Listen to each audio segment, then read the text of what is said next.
Shalom, selamat berjumpa Bapak Ibu Saudara sekalian yang dikasihi Tuhan. Kita bertemu kembali di dalam acara pendalaman Alkitab pada saat ini.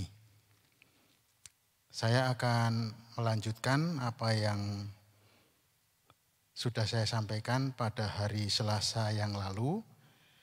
Biarlah kita sama-sama mengikuti sehingga kita bisa memahami kebenaran firman Tuhan.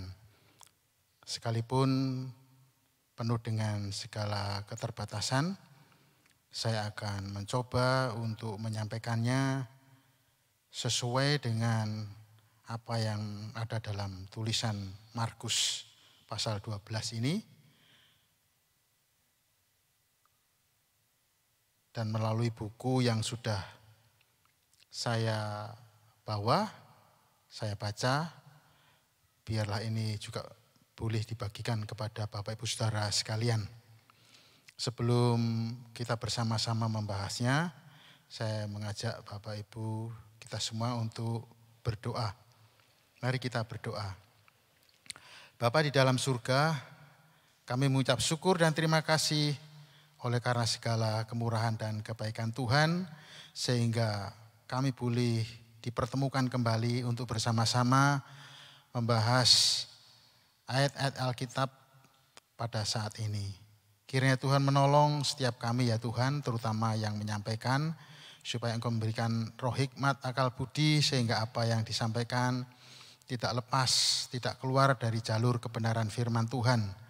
Kami sebagai manusia yang terbatas, kami harus mengakui bahwa segala apa yang kami lakukan sangat bergantung dari kemurahan dan belas kasih Tuhan. Kami menyadari bahwa pemahaman ini sangat kami perlukan oleh karena kami akan melakukan setiap firman, setiap poin-poin yang akan kami dapatkan supaya kami belajar untuk melakukan dalam kehidupan kami masing-masing. Dalam pengiringan akan Tuhan Yesus Kristus dalam sepanjang kehidupan kami, tentu banyak persoalan, banyak masalah. Karena di kehidupan ini Tuhan bukan hanya menyajikan satu kehidupan yang nyaman, tetapi juga kehidupan yang penuh dengan gelombang dan naik turun, pasang surut, di mana semuanya boleh memberikan satu pembelajaran kepada kami, supaya kami tidak mengandalkan akal pikiran secara fisik kami saja, tetapi kami mengandalkan tuntunan terutama yang ada di dalam kebenaran firman Tuhan.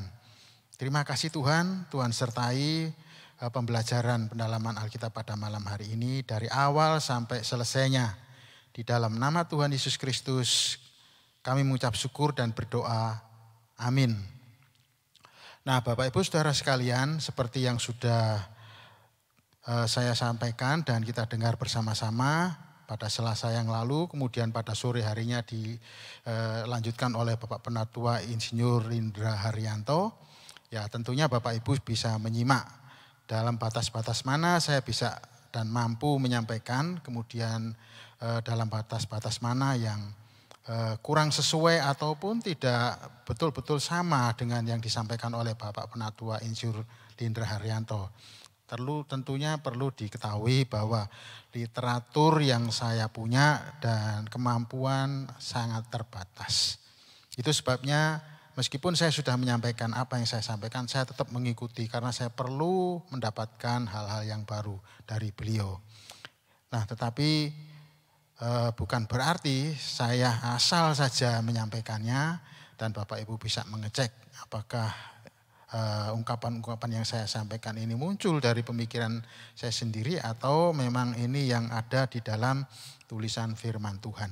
Nah mari kita sama-sama belajar melanjutkan pelajaran yang kemarin, Selasa yang lalu, yaitu di dalam Injil Markus pasal yang ke-12 kita akan membahasnya dari ayat yang pertama sampai yang ke-12, cuma 12 ayat saja.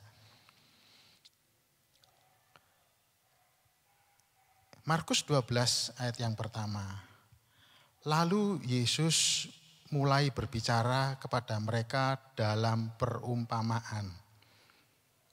Sebelum saya melanjutkan pembahasan ini, izinkan saya mengulas balik kata lalu. Ini berarti melanjutkan apa yang sedang dibicarakan sebelumnya. Markus mencatat dalam pelajaran yang lalu bagaimana Tuhan Yesus memberikan pelajaran melalui kutukan atau kematian pohon ara yang hidup tanpa adanya buah. Jelas ini soal pohon buah, bukan soal tanaman hias.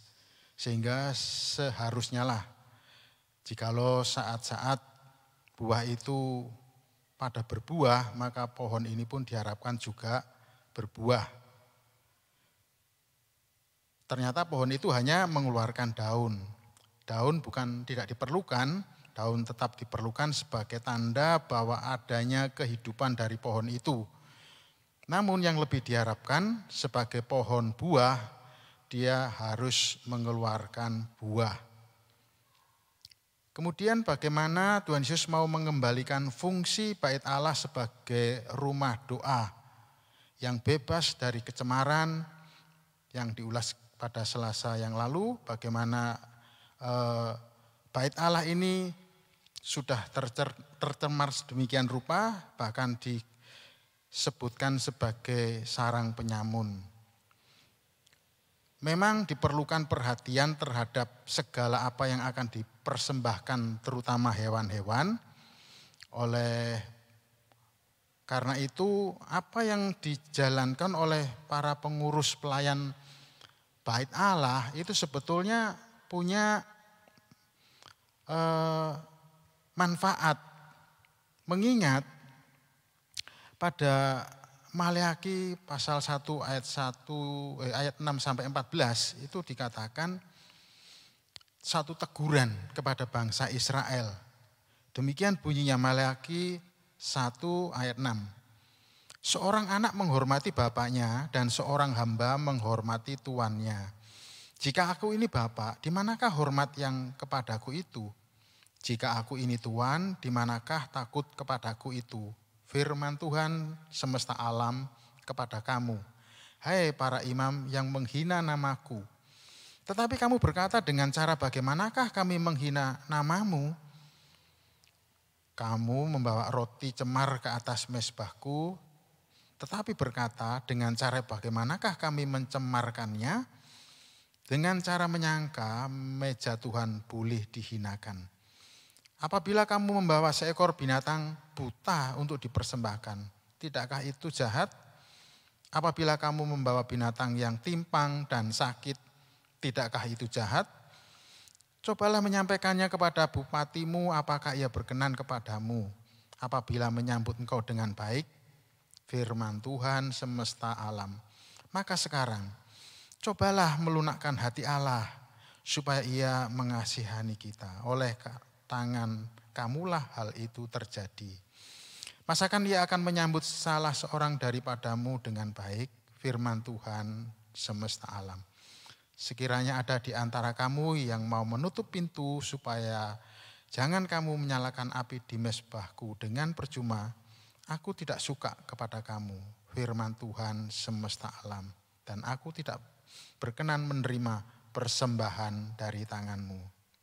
Sebab dari terbitnya sampai kepada terbenamnya matahari, namaku besar di antara bangsa-bangsa, dan di setiap tempat dibakar dan dipersembahkan korban bagi namaku, dan juga korban sajian yang tahir, sebab namaku besar di antara bangsa-bangsa. Firman Tuhan semesta alam. Tetapi kamu ini menajiskannya, karena kamu menyangka meja Tuhan memang cemar dan makanan yang ada di situ boleh dihinakan. Kamu berkata, lihat alangkah susah payahnya. Dan kamu menyusahkan aku, firman Tuhan semesta alam. Kamu membawa binatang yang dirampas, binatang yang timpang, binatang yang sakit. Kamu membawanya sebagai persembahan. Akan berkenankah aku menerimanya dari tanganmu, firman Tuhan.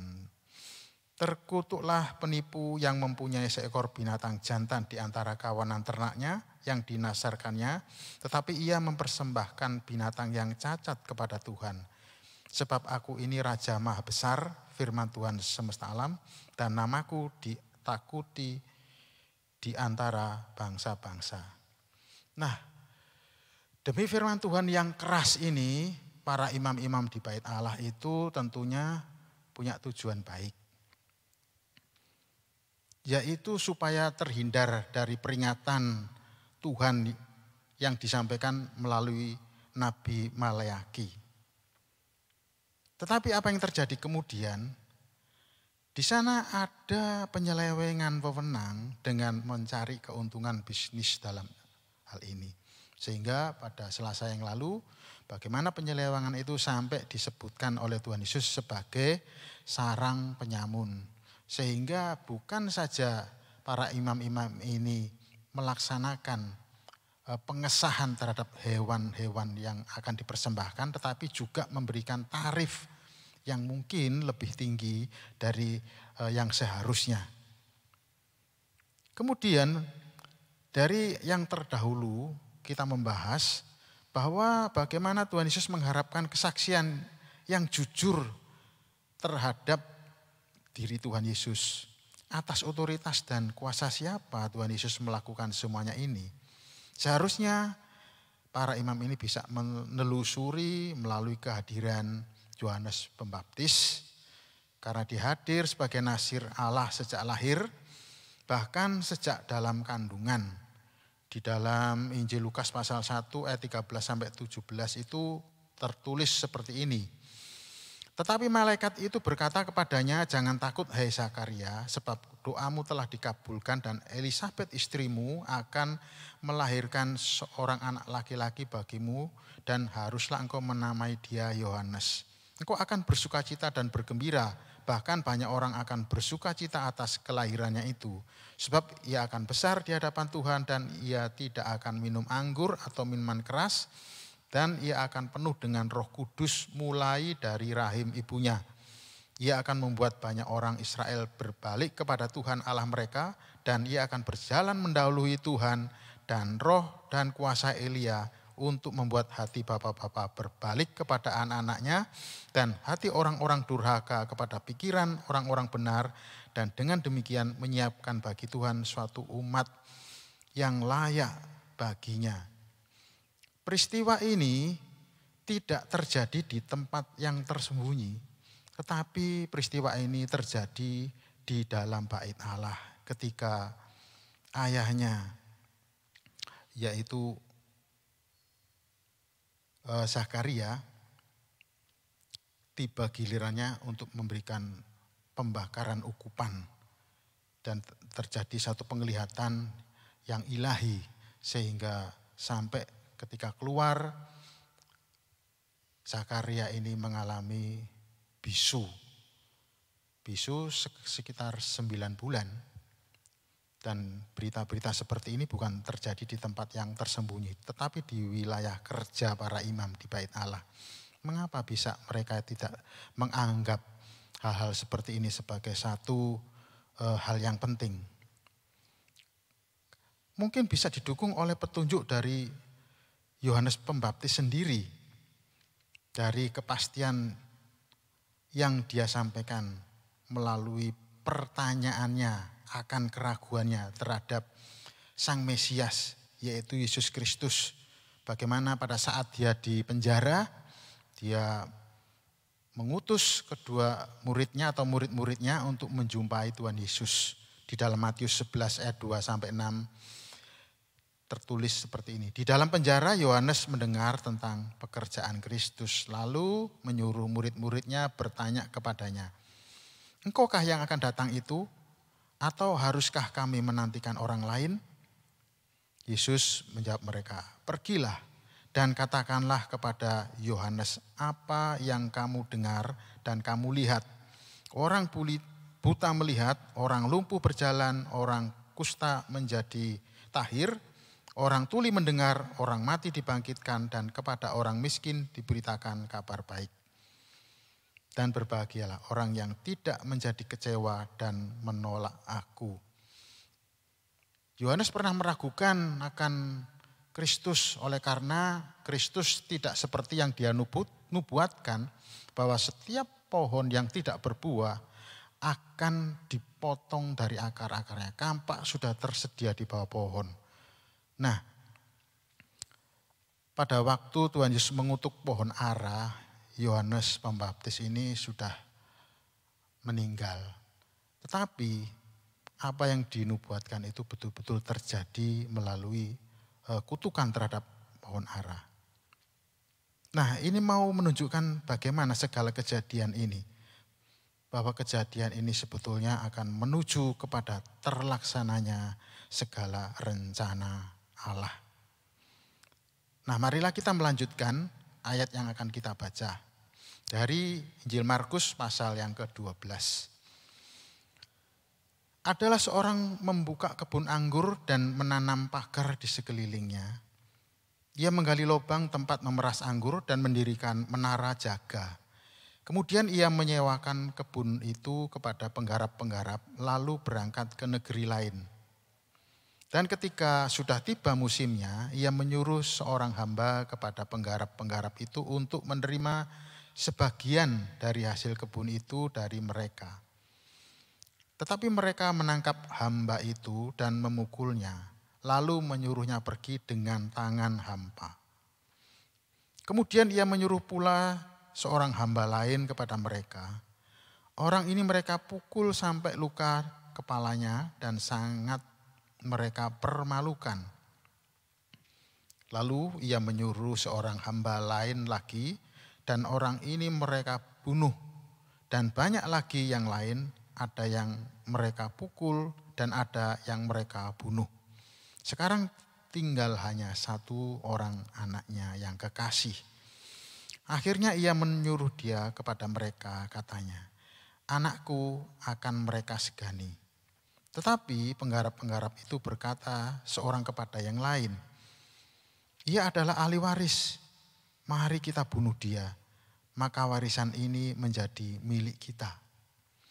Mereka menangkap dan membunuhnya, lalu melemparkannya keluar kebun anggur itu. Sekarang apa yang akan dilakukan oleh tuan kebun anggur itu? Ia akan datang dan membinasakan penggarap-penggarap itu, lalu mempercayakan kebun anggur itu kepada orang lain. Ayat 10. Tidak pernahkah kamu membaca nas ini? Batu yang dibuang oleh tukang-tukang bangunan telah menjadi batu penjuru. Hal itu terjadi dari pihak Tuhan, suatu perbuatan ajaib di mata kita. Ayat 12, lalu mereka berusaha untuk menangkap Yesus karena mereka tahu bahwa merekalah yang dimaksudkannya dengan perumpamaan itu. Tetapi mereka takut kepada orang banyak, jadi mereka pergi dan membiarkan dia. Nah, Bapak Ibu Saudara sekalian, setelah kita membaca nas ini, mari kita sama-sama mempelajari. Di sini dapat kita pelajari bahwa kesabaran ataupun kemurahan hati dari pemilik kebun yang sudah berusaha dengan mengusahakan kebun anggur. Sebetulnya ini gambaran relasi Allah dengan Israel. Di mana di dalam Yesaya pasal 5 ayat 2 dikatakan Tuhan atau ia menyangkul dan membuang batu-batunya dan menanaminya dengan pokok anggur pilihan. Ia mendirikan sebuah menara jaga di tengah-tengahnya dan menggali lubang tempat memeras anggur. Lalu dinantinya supaya kebun itu menghasilkan buah anggur yang baik.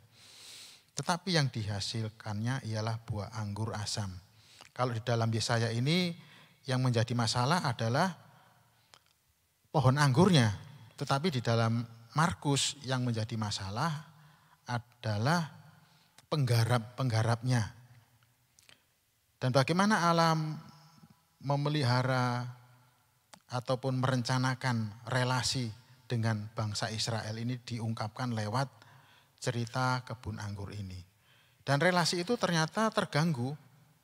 Terganggunya relasi tersebut justru melalui para penggarap. Lewat pemimpin-pemimpin mereka, yaitu tua-tua, ahli Taurat, Farisi, ya pokoknya para Sanhedrin lah. Di dalam Yesaya berkali-kali Tuhan itu sepertinya mengingatkan bahwa apa yang terjadi dahulu terjadi juga di saat atau di zaman Tuhan Yesus ini. Di dalam Yesaya pasal 3 ayat 13 sampai 15, Tuhan mengambil tempat untuk menuntut dan berdiri untuk mengadili bangsa-bangsa. Tuhan bertindak sebagai hakim atas tua-tua dan pemimpin-pemimpin umat-Nya. Kamulah yang memusnahkan kebun anggur itu. Barang rampasan dari orang yang tertindas tertumpuk dalam rumahmu. Mengapa kamu menyiksa umatku dan menganiaya orang-orang yang tertindas? Demikianlah firman Tuhan Allah semesta alam. Yeremia 12 ayat 10. Banyak gembala telah merusakkan kebun anggurku, memijak-mijak tanahku, dan membuat tanah kedambaanku menjadi padang gurun yang sunyi sepi. Nah, inilah yang dilakukan oleh para pemimpin-pemimpin rohani pada zaman Tuhan Yesus. Mereka menganggap hal itu bukan suatu pelanggaran karena sudah bertahun-tahun dilaksanakan seperti suatu kelumrahan. Jadi mereka selama ini menjalankan hal-hal yang mereka anggap benar, tetapi di mata Tuhan hal itu justru tidak berkenan. Setelah kita belajar mengenai kebun anggur dan kesabaran daripada pemilik, pengusaha dari kebun itu sendiri, kita belajar juga melihat kebodohan mental para penggarap. Kebodohan menghasilkan tindakan yang tidak masuk akal. Karena dalam Mazmur 10 ayat 4 dan Mazmur 14 ayat 1 bunyinya sama. Kata orang fasik itu dengan batang hidungnya ke atas. Allah tidak akan menuntut, Allah tidak ada. Itulah seluruh pikirannya. Orang bebal berkata dalam hatinya, tidak ada Allah. Busuk dan jijik perbuatan mereka, tidak ada yang berbuat baik. Rupanya para pemimpin-pemimpin ini semakin terbiasa dengan tidak hadirnya pemilik atau pengusaha kebun anggur itu. Mungkin pada waktu itu seperti yang saya sampaikan Selasa yang lalu, bahwa pewahyuan memang jarang terjadi. Sehingga teguran-teguran itu tidak ada. Dan mereka anggap bahwa mereka menjalankan hal itu sudah aman. Tetapi mereka lupa bahwa apapun yang mereka lakukan harus mereka mengkaitkan dengan pengalaman-pengalaman nenek moyang mereka. Bagaimana di dalam kitab Ulangan yang ditulis oleh Musa itu mengatakan seperti ini. Ulangan 32 ayat 7 sampai 20. Ingatlah kepada zaman dahulu kala. Perhatikanlah tahun-tahun keturunan yang lalu. Tanyakanlah kepada ayahmu maka ia memberitahukannya kepadamu. Kepada para tua-tuamu maka mereka mengatakannya kepadamu. Ketika Sang Maha Tinggi membagi-bagikan milik pusaka kepada bangsa-bangsa, ketika ia misah-misah anak-anak manusia, maka ia menetapkan wilayah bangsa-bangsa menurut bilangan anak-anak Israel. Tetapi bagian Tuhan ialah umatnya, Yakub ialah milik yang ditetapkan baginya. Didapatinya dia di suatu negeri, di padang gurun, di tengah-tengah ketandusan dan auman padang belantara. Dikelilinginya dia dan diawasinya, dijaganya sebagai biji matanya. Laksana Raja Wali menggoyang bangkitkan isi sarangnya. Melayang-layang di atas anak-anaknya, mengembangkan sayapnya, menampung seekor. Dan mendukungnya di atas kepaknya, demikianlah firman Tuhan. Sendiri menuntun dia dan tidak ada Allah asing menyertai dia. Dibuatnya dia berkendara mengatasi bukit di bumi, dan memakan hasil dari ladang. Dibuatnya dia mengisap madu dari bukit batu dan minyak dari gunung batu yang keras. Dadih dari lembu sapi dan susu kambing domba. Dan lemak anak-anak domba dan domba-domba jantan dari Basan dan kambing-kambing jantan dengan gandum yang terbaik dan darah buah anggur yang berbuih engkau minum. Lalu menjadi gemuklah Yesruyun dan menendang ke belakang. Bertambah gemuk engkau, gendut dan tambun. Dan ia meninggalkan Allah yang telah menjadikan dia. Ia memandang rendah gunung batu keselamatannya. Mereka membangkitkan cemburunya dengan Allah asing. Mereka menimbulkan sakit hatinya dengan dewa kekejian. Mereka mempersembahkan korban kepada roh-roh jahat dan bukan kepada Allah yang tidak mereka kenal. Allah baru yang belum lama timbul. Dan kepadanya nenek moyangmu tidak gentar.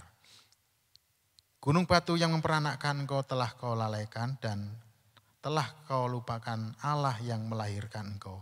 Ketika Tuhan melihat hal itu, maka ia menolak mereka karena ia sakit hati oleh anak-anaknya, lelaki dan perempuan. Ia berfirman, aku hendak menyembunyikan wajahku terhadap mereka dan memperlihatkan bagaimana kesudahan mereka. Sebab mereka itu suatu angkatan yang bengkok, anak-anak yang tidak mempunyai kesetiaan.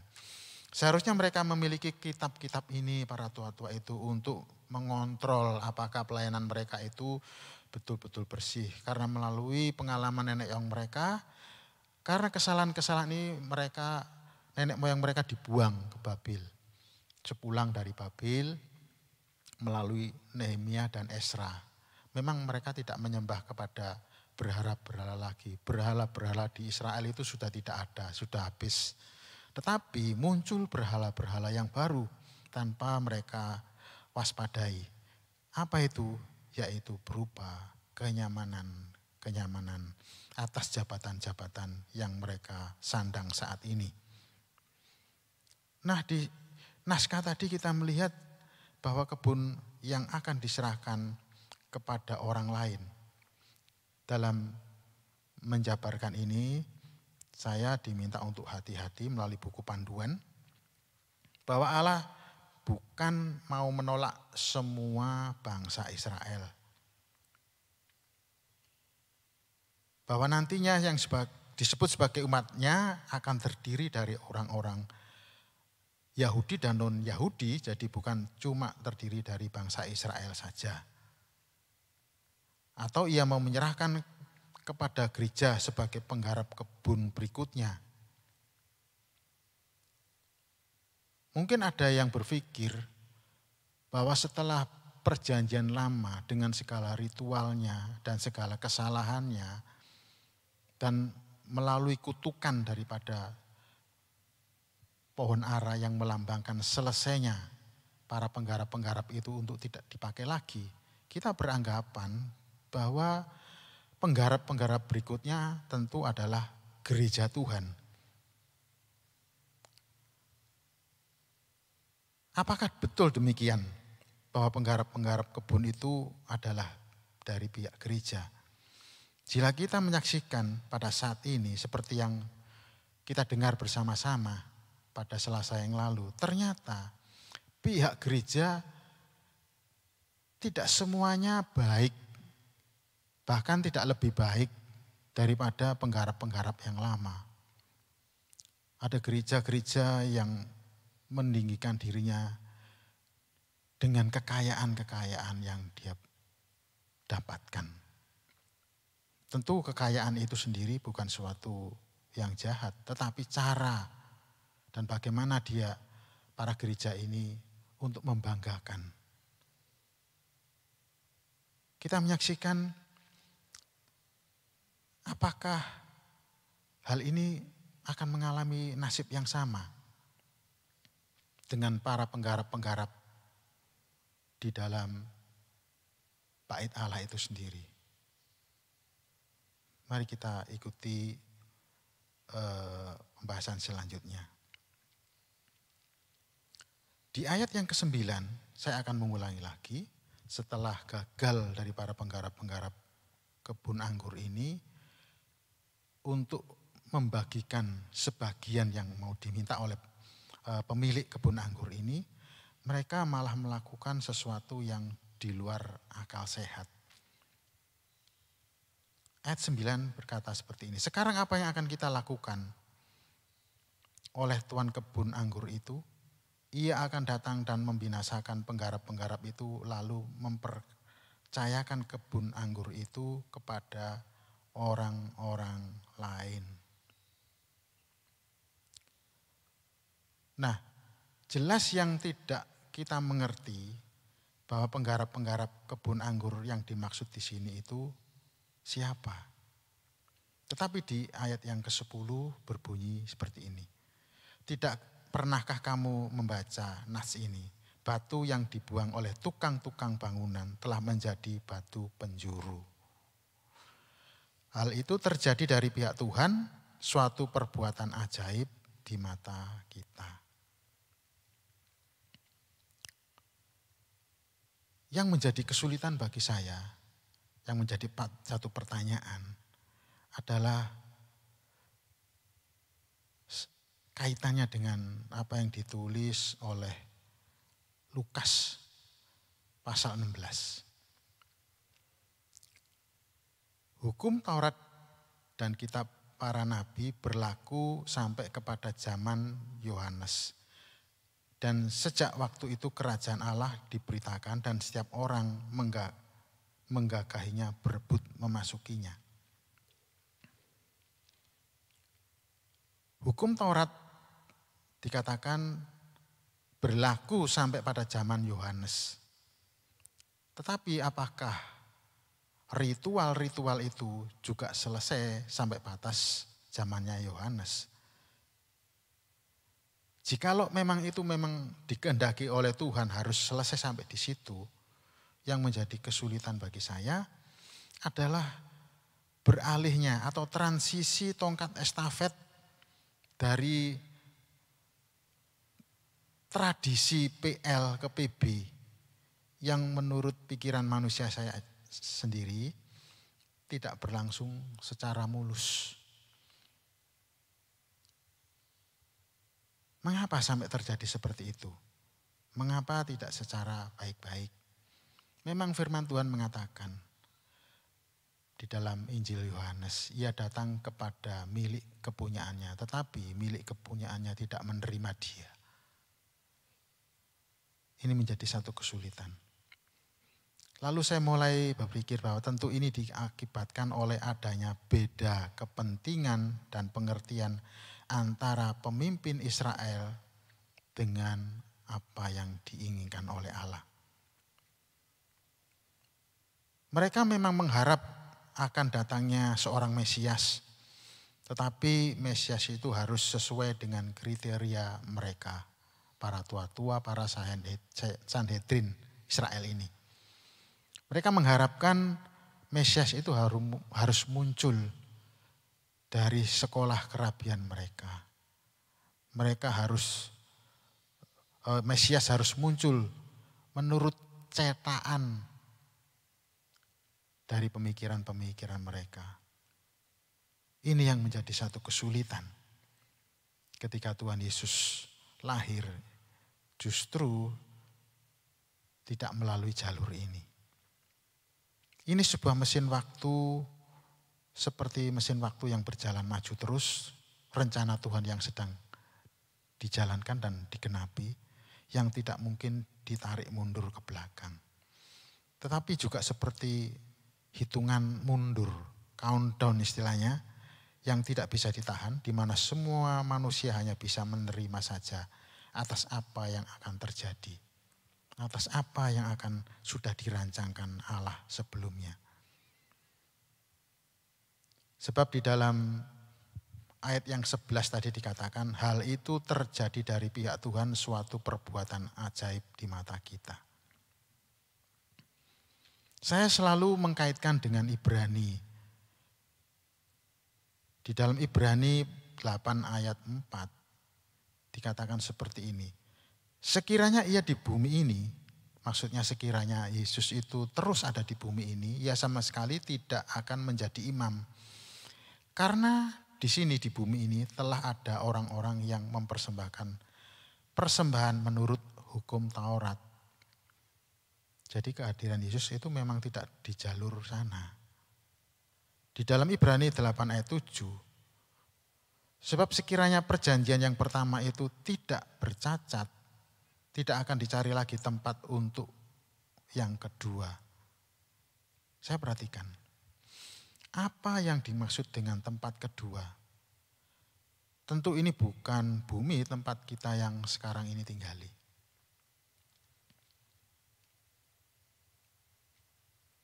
Nah, ini yang menjadi kesulitan bagi saya. Jelas ada satu tempat yang mau dituju oleh Tuhan di dalam rencananya yang agung ini. Kalau tempat itu hanya di bumi, dikatakan oleh surat Ibrani, dia tidak akan menjadi imam. Oleh karena Tuhan Yesus sendiri tidak akan melanggar apa yang sudah menjadi ketentuan. Tetapi oleh karena para penggarap ini cacat, maka akan diadakan satu tempat kedua yang akan menjadi tujuan.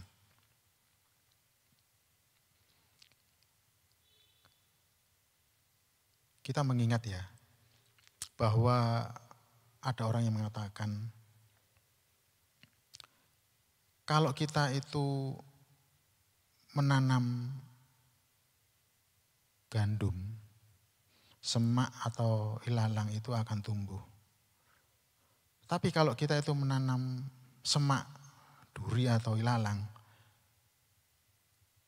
mustahil gandum itu bisa tumbuh.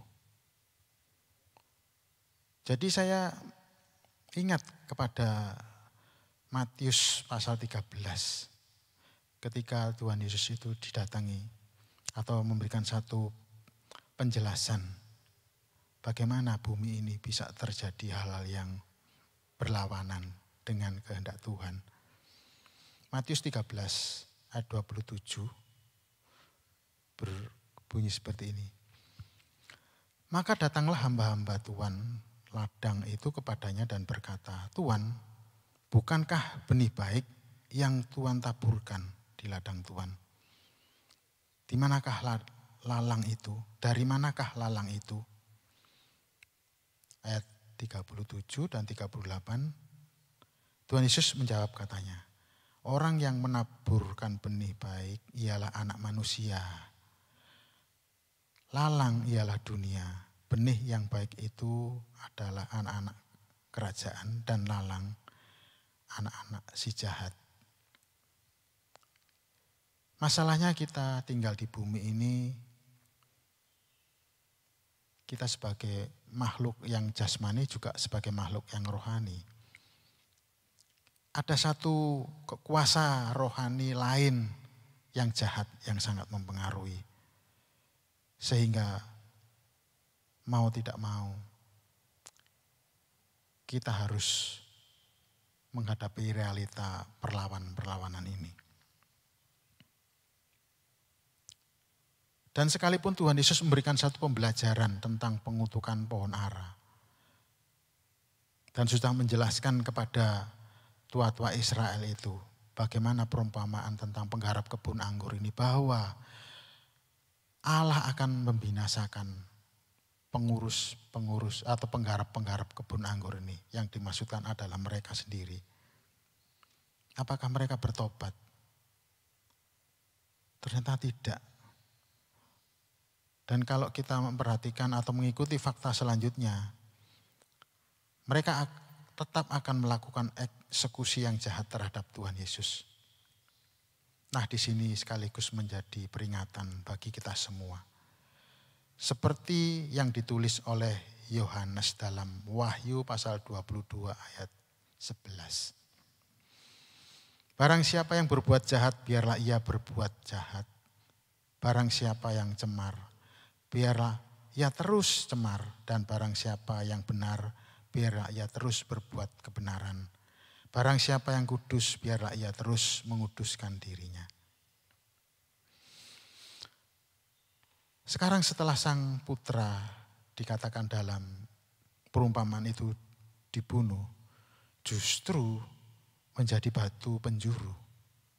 Bukan saja sebagai alat ukur, karena batu penjuru bisa diilustrasikan sebagai alat ukur untuk menentukan lurusnya satu bangunan baik secara vertikal maupun secara horizontal. Kadang batu juga dipakai sebagai alat timbangan. Apakah timbangan itu benar-benar sudah sesuai dengan ukurannya. Batu juga dipakai sebagai alat untuk mengukur satu kedalaman. Di Kisah Para Rasul 27 ayat 28 ketika itu Rasul Paulus mengalami satu terpaan angin dalam perjalanan penginjilan. Dikatakan lalu mereka mengulurkan batu duga dan ternyata air di situ 20 depa dalamnya. Nah, batu penjuru ini bisa terjadi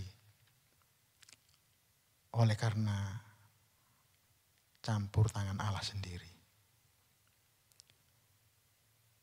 Namun yang lebih utama ialah sebagai penyataan dari belas kasih Allah kepada semua manusia yang berdosa.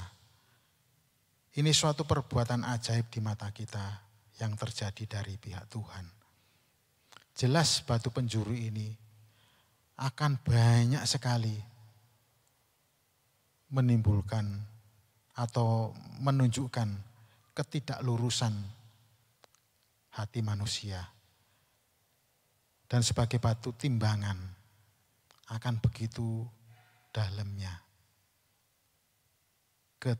ketidakseimbangan sebagai ciptaan yang masih mau menganggap dirinya layak untuk hidup tanpa takut akan Tuhan. Ini harus menjadikan pengingat bagi kita bahwa segala sesuatu harus kita akui bahwa Allah lah yang menjadi satu tujuan dan ukuran.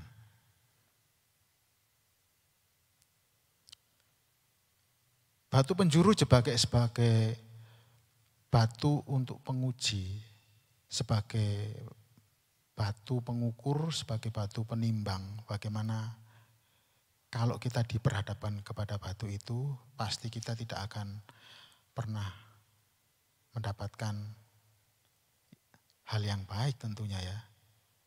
Dari satu sisi kemanusiaan, saya menyadari ketika batu penjuru ini mengukur kerohanian saya, kehidupan saya, maka saya menyadari sekali siapakah yang bisa hidup di hadapan Allah. Termasuk para saleh, tua-tua Israel.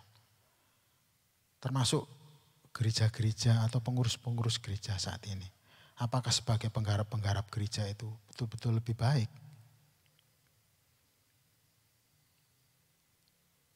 Saya tidak sedang menuduh siapa-siapa, cuma saya mau membandingkan dengan Rasul Paulus yang mengakui dirinya bahwa aku adalah manusia celaka. Aku yang ingin melakukan hal yang baik, justru yang muncul adalah kejahatan yang mengikuti. Siapakah yang bisa melepaskan aku dari tubuh yang jahat ini? Puji Tuhan oleh karena Yesus Kristus. Jadi batu penjuru itu sepertinya bukan saja menawarkan atau memberikan satu ancaman, tetapi juga menawarkan satu keadilan dan belas kasih Tuhan. Jadi ada satu keseimbangan. Jikalau kita hanya memandang batu penjuru itu sebagai ancaman, kita kurang lengkap.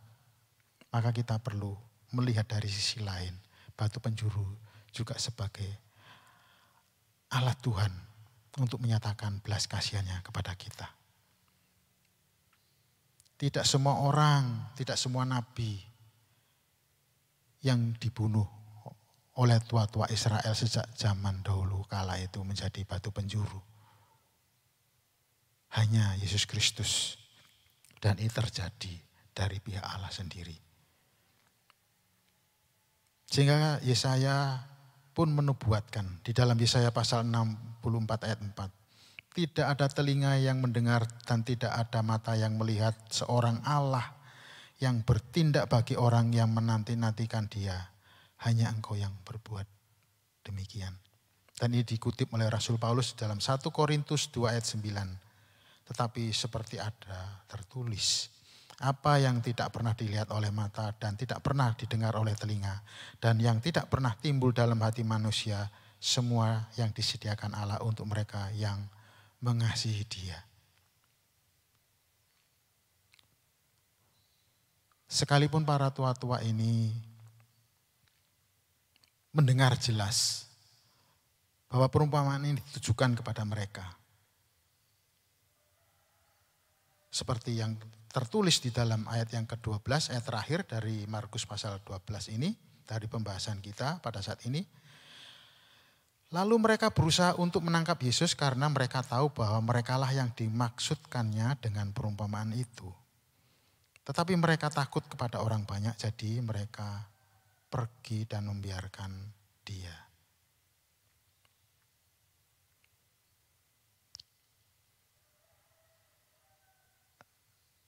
Satu yang ya bagi saya sulit ya, tapi bagaimanapun juga ini sudah terjadi. Lalu bagaimana dengan kita saat ini? Setelah kita mendengarkan bersama-sama pembahasan yang singkat ini.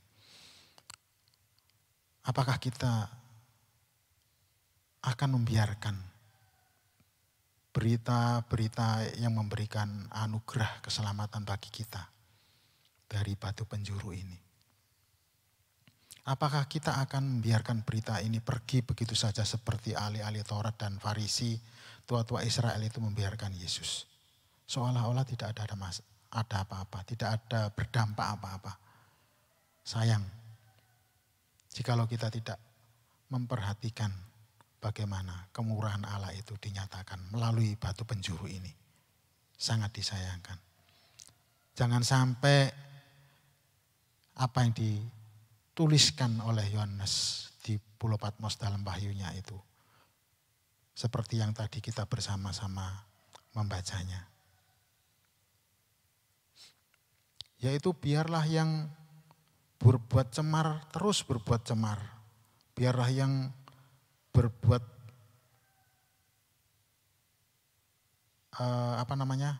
benar tetap berbuat benar. Biarlah yang melakukan kekudusan terus melakukan kekudusan.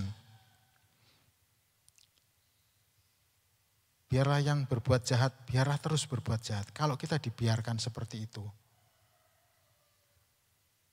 kita menjadi orang-orang yang celaka. Tetapi marilah kita sadar diri dan kita jangan membiarkan tawaran anugerah yang Tuhan berikan ini. Baik melalui perumpamaan tentang pohon ara yang dikutuk dan mati oleh karena tidak berbuah, maupun melalui penggarap-penggarap. Kita memang tidak sekelas penggarap-penggarap, tetapi paling tidak kita mempunyai tugas yang sama. Bagaimana kita diberi tanggung jawab atas hidup kita ini.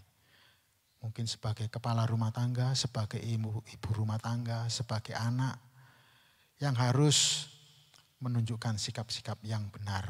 Sikap-sikap Kristus sebagai orang-orang yang menjadi warga kerajaan Allah. Yang menyatakan bahwa kitalah orang-orang yang diuntungkan oleh hadirnya batu penjuru itu. Dan biarlah melalui pertolongan Roh Allah, pertolongan Roh Kudus, marilah kita belajar membiasakan diri dengan banyak mempelajari, merenungkan, dan melakukan firman Tuhan. Dengan berbuat kebenaran dan senantiasa mau menguduskan diri. Semoga ini memberkati kita semuanya. Amin. Mari kita sama-sama mengakhiri pembahasan ini dengan berdoa. Bapa di dalam surga, terima kasih. Engkau sudah menolong setiap kami untuk melihat bagaimana Engkau begitu peduli sekali kepada kami yang berdosa ini. Dan ketika Engkau menilik kepada kehidupan kami, ternyata kami ini tidak lebih baik. Kami masih menyimpan hal-hal yang kurang berkenan kepada Engkau ya Tuhan. Tolonglah kami ya Tuhan, supaya kami boleh percaya bahwa kebiasaan-kebiasaan kami yang buruk, hal-hal yang tidak berkenan kepada Tuhan, yang bagaikan bukit ini, dapat pindah dan tercampak di dalam laut. Bukan oleh karena kemampuan kami, tetapi oleh karena belas kasihan-Mu. Bukit yang tercampak dari pindah tempat menuju ke dalam laut mungkin lebih mudah dibandingkan ketika kami harus masuk ke dalam kerajaan-Mu. Dan kami bersyukur Engkau sebagai batu penjuru, batu pengukur, batu penimbang bagi setiap keberdosaan manusia, sekaligus Engkau hadir sebagai bentuk belas kasih Allah yang Maha Kudus untuk menyelamatkan kami. Tolonglah kami Tuhan, supaya kehidupan kami setelah percaya kepada Tuhan, kami lebih menyatakan kehidupan kami yang sesuai dengan tujuan Tuhan. Sehingga setiap orang yang melihat kehadiran kami, melihat belas kasih Tuhan. Setiap orang yang berelasi dengan kami, melihat karakter Tuhan. Kami tidak mampu melakukan hal ini dengan kekuatan kami sendiri. Jika Engkau mengatakan hal itu terjadi dari pihak Tuhan, kami yakin kami akan mampu, bukan oleh karena kekuatan kami, tetapi hal itu terjadi oleh karena pihak-Mu yang mau melakukan setiap kami. Seperti Engkau telah melakukannya bagi rasul-rasul, bagi para murid-murid Tuhan, bagi bapak-bapak gereja yang setia dengan ajaran-Mu, yang setia mengikut Engkau. Tolonglah supaya kami sebagai generasi-generasi penerus ini mau melakukan hal yang sama. Sehingga kami bukan saja menikmati kebahagiaan bersama-Mu secara egois, tetapi kami boleh membagikan kepada yang lain. Terima kasih. Kami juga menyerahkan untuk acara pendalaman Alkitab ini selanjutnya yang akan dipimpin oleh Bapak Penatua Insinyur Rindra Haryanto. Tuhan berkati dengan segala kesehatan dan hikmat, dan kami semua supaya dapat menangkap dan menerima hal-hal yang baru yang boleh menguatkan setiap kami. Berkati juga gereja kami ya Tuhan, supaya pendalaman Alkitab ini terus berlangsung secara berseri. Sehingga gereja ini bisa menyuarakan suara-suara kebenaran sesuai dengan kehendak Tuhan. Di dalam Yesus Kristus, Tuhan kami, batu penjuru kami, penyelamat kami, dan junjungan kami, atas namanya kami naikkan doa syukur ini. Amin. Demikian Bapak Ibu Saudara sekalian, Tuhan memberkati.